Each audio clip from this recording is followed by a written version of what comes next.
Alors, on continue avec le module 2 concernant l'analyse des données en audit. Alors, j'ai terminé tantôt en faisant l'hypothèse, qu'encore une fois, que les stocks étaient potentiellement surévalués. Alors, on va voir comment, en utilisant la technique en 5 étapes, on peut aider l'auditeur à tirer des conclusions plus précises, à savoir est-ce qu'effectivement il existe des problèmes, où sont les problèmes dans l'inventaire du client, puis quel genre d'ajustement il serait nécessaire. Alors, la première des étapes, que j'ai mentionné tantôt, dans l'approche en 5 étapes, c'est ce qu'on appelle la planification de l'analyse des données en audit.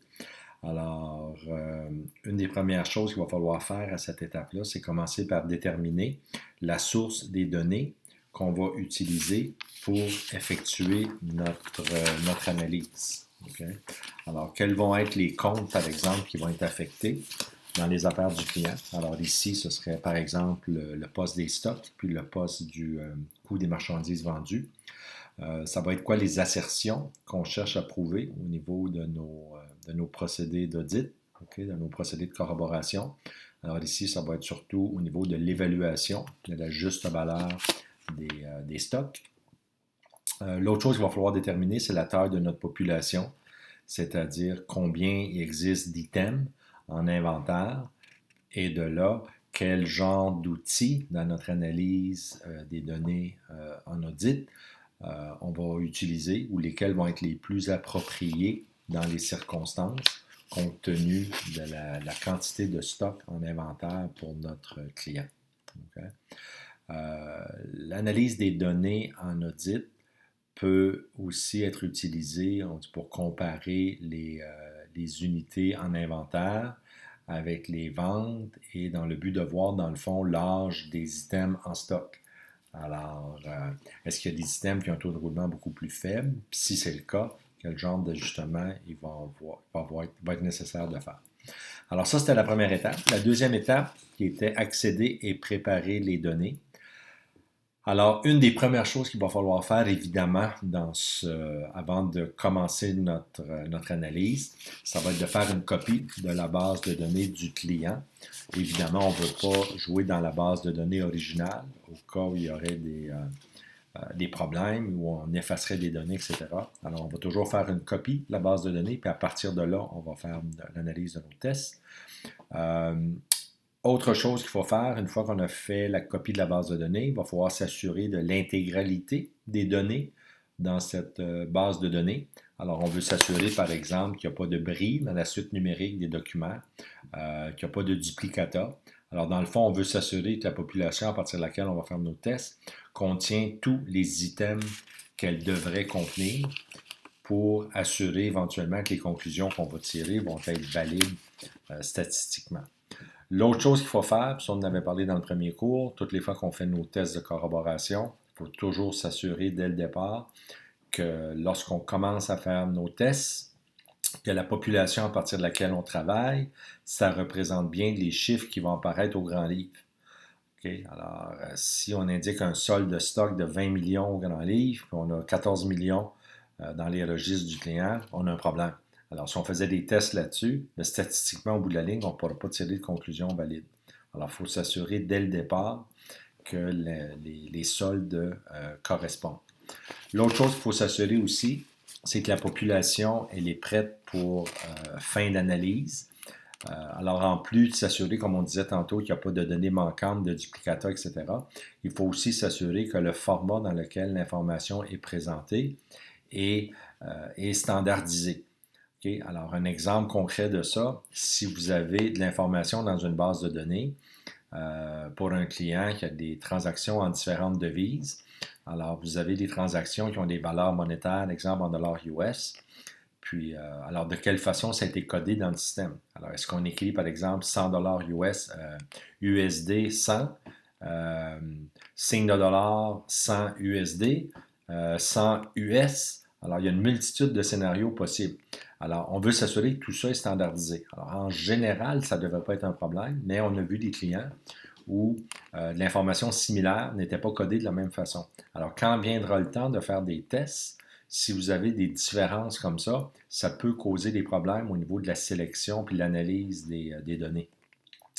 Un autre exemple de ça qu'on voit souvent à l'occasion, c'est au niveau des dates. Alors, disons que vous avez une entreprise multinationale qui fait affaire dans plusieurs pays. Alors, souvent, la façon d'inscrire la date dans le système peut différer de ce qu'on fait en Amérique du Nord versus ce qu'on va faire en Europe ou en Australie. Alors, juste l'ordre chronologique de présenter l'information, comme, je ne sais pas, 2020, le 20 août, pas le 20 août, disons le 15 août 2020. Alors, on va écrire 2020 ou le 15. D'autres vont écrire le 15-08-2020.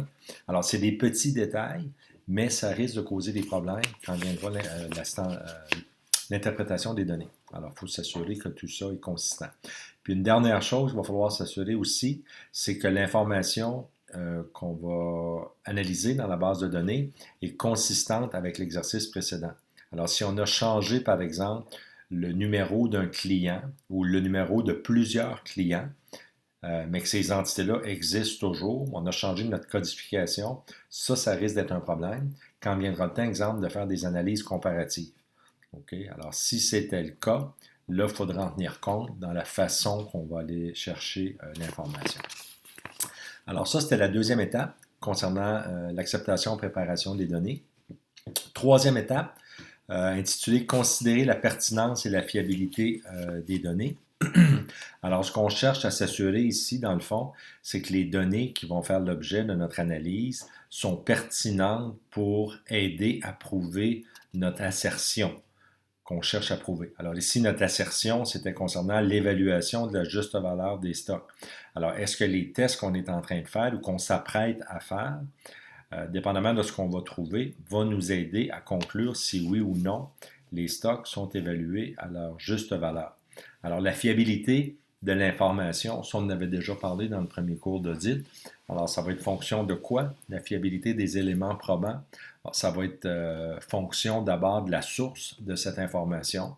Alors, est-ce que c'est des informations qui proviennent de l'intérieur de l'entreprise ou de l'extérieur?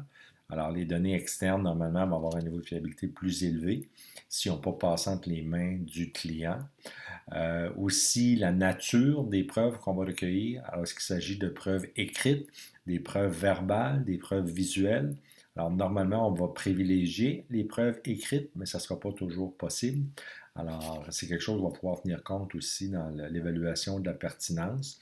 Puis, une dernière chose, évidemment, ça va être la fiabilité des systèmes de contrôle pour gérer l'information qu'on va analyser. Alors, plus les systèmes de contrôle, normalement, vont être forts, plus élevée va être la fiabilité des preuves qu'on va recueillir. Alors ça, c'était l'étape 3. L'étape 4, c'est là qu'on va effectuer l'analyse des données en audit. Alors, dans l'exemple qu'on est en train d'examiner, ce qu'on pourrait faire comme test, par exemple, ce serait d'abord d'identifier tous les items qui, par exemple, ont été discontinués durant l'exercice. Okay? Alors, si le client a une liste de ces items-là, on va pouvoir les répertorier rapidement en analysant la base de données et quantifier le nombre et la valeur de ces items-là. On peut aussi utiliser l'analyse des données en audit pour calculer, par exemple, le taux de roulement des inventaires. Alors, on va regarder les stocks de la fin, votre coût des marchandises vendues, puis on va déterminer le taux de roulement. Alors ça, vous en avez un exemple dans le tableau 7.5 dans les documents que je vous ai mis sur Brightspace pour le chapitre 7. Alors, vous jetterez un coup d'œil là-dessus. Alors, les calculs vont être faits pour chaque catégorie de biens en inventaire, puis on va pouvoir déterminer le taux de roulement pour chacun de ces produits-là. Alors, la cinquième et dernière étape, qui va être l'évaluation des résultats et les conclusions. Alors, ce qu'on va faire ici, c'est qu'on va examiner les résultats de notre analyse, puis évidemment, il va falloir tirer les conclusions, à savoir est-ce qu'il y a eu oui ou non sur l'évaluation de la valeur des stocks. Alors, dans l'exemple que vous avez au tableau 7.5, et aussi, je vous demanderai de regarder aussi la section 7.6, où on a fait le même calcul qu'au tableau 7.5, mais ici, au lieu d'utiliser uniquement le nombre d'items en inventaire, on a aussi tenu compte de la valeur des items dans chacune des catégories de biens en inventaire.